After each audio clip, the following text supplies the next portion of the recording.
آج اپنی کلاس میں جو عنوان ہم ڈسکس کرنے جا رہے ہیں، جو ٹاپک ہمیں ڈسکس کرنا ہے وہ ہے ایکسچینج ریٹ، یعنی ایک ملک کی کرنسی دے کر دوسرے ملک کی کرنسی لینا۔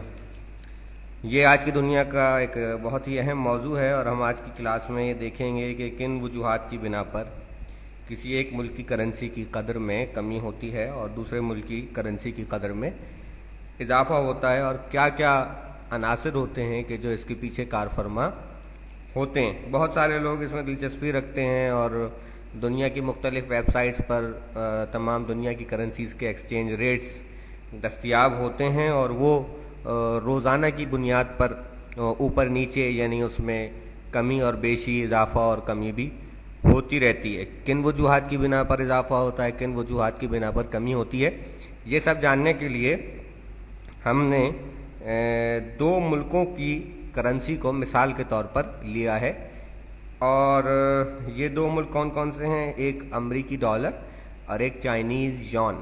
یہ ایک فرضی ایکسچینج ریٹ ہے۔ اس بات کی وضاحت ضروری ہے کہ یہ ایک فرضی ایکسچینج ریٹ ہے کہ ہم فرض کر رہے ہیں کہ مثال کے طور پر امریکی ڈالر اور چائنیز یون کی قیمت کیا ہے؟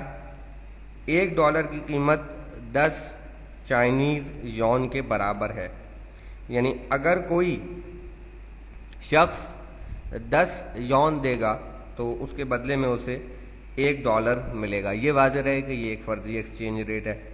یعنی اب اس کو مزید وضاحت چاہیے، اور اس کی مزید وضاحت کے لیے ہم کچھ کریکٹرز یعنی کچھ کردار فرض کر رہے ہیں۔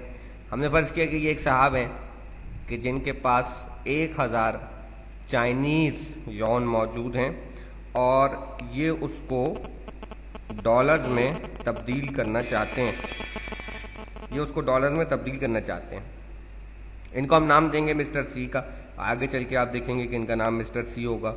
ان کے پاس 1000 یون ہیں، اور یہ اس کو موجودہ ایکسچینج ریٹ کے حساب سے ڈالرز میں تبدیل کرنا چاہتے ہیں۔ تو چونکہ ہم پہلے یہ فرض کر چکے ہیں کہ 10 یون $1 کے برابر ہے، لہذا ان صاحب کو 1000 یون کے بدلے $100 ملیں گے۔ اس کے ساتھ ہی ہم نے ایک اور کردار بھی تصور کرنا ہے۔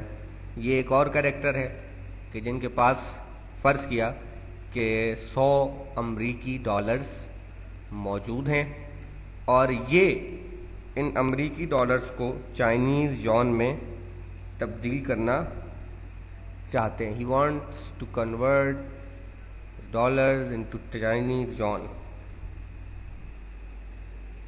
اب یہ پوری مارکیٹ کا تصور ہے۔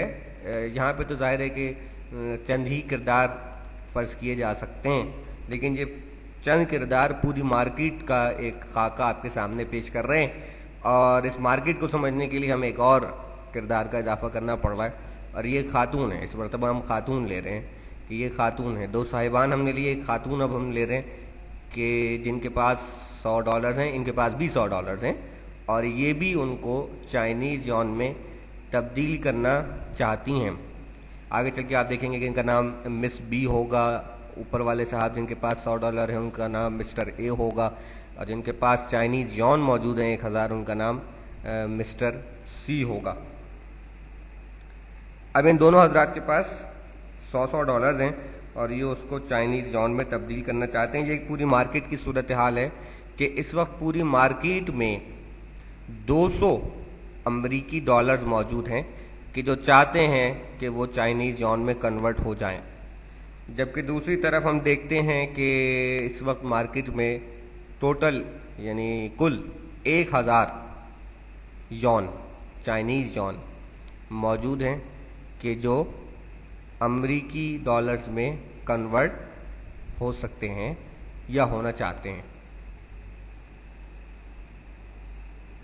اب یہ تین کردار اس وقت پوری مارکیٹ کو ریپرزینٹ کر رہے ہیں، جس میں ظاہر ہے کہ ہزاروں، لاکھوں، بلکہ کروڑوں لوگ شامل ہوتے ہیں۔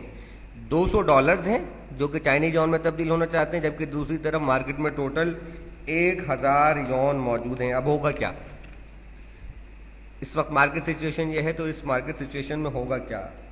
اب ہوگا یہ کہ مسٹر اے جن کے پاس $100 ہیں، وہ ایکسچینج ریٹ دیکھیں گے تو یقیناً خوش ہوں گے کہ ان کے $100 کے عوض انہیں 1000 یون مل جائیں گے۔ دوسری طرف مس بی ہیں کہ ان کے پاس بھی $100 موجود ہیں اور وہ بھی یہی سمجھ رہی ہیں کہ موجودہ ایکسچینج ریٹ کے حساب سے ان کو بھی 1000 یون مل جائیں گے۔ موجودہ ایکسچینج ریٹ کے حساب سے اس وقت مارکیٹ میں 2000 یون موجود ہونے چاہیے، یعنی $200 کی قیمت 200 یون بنتی ہے، لیکن مارکیٹ میں اس وقت صرف 1000 یون موجود ہیں۔ اب ظاہر ہے کہ ہر آدمی کی خواہش ہوتی ہے کہ وہ زیادہ سے زیادہ پیسے کمائے اور اسے اپنی کرنسی کی اچھی سے اچھی قیمت ملے۔ ہم نے دیکھا اور ہم دیکھ سکتے ہیں کہ اس وقت یون کی ڈیمانڈ یعنی طلب زیادہ ہے، ڈیمانڈ یون کی زیادہ ہے، لہذا مسٹر سی جن کے پاس یون ہے وہ اختیار رکھتے ہیں کہ وہ اپنے یون کو کس قیمت پر بیچنا چاہتے ہیں۔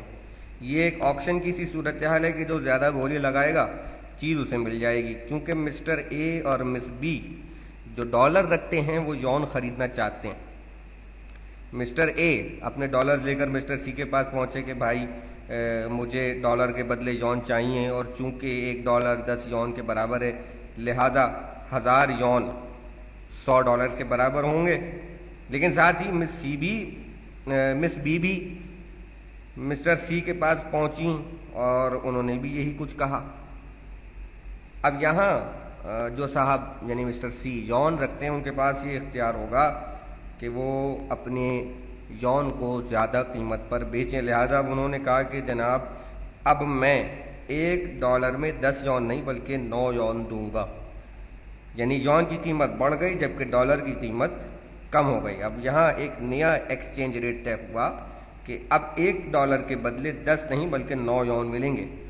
یہاں پر ہم یہ نتیجہ اخذ کر سکتے ہیں کہ ایکسچینج ریٹ طے کرنے کا کوئی کلیتاً قانون نہیں ہے، بلکہ یہ تو طلب اور رسد یعنی ڈیمانڈ اور سپلائی پر منحصر ہے کہ اگر ڈالر کی سپلائی زیادہ ہے اور ڈیمانڈ کم ہے بمقابل یون کے، تو ڈالر کی قدر میں یون کے مقابلے میں کمی واقع ہوگی۔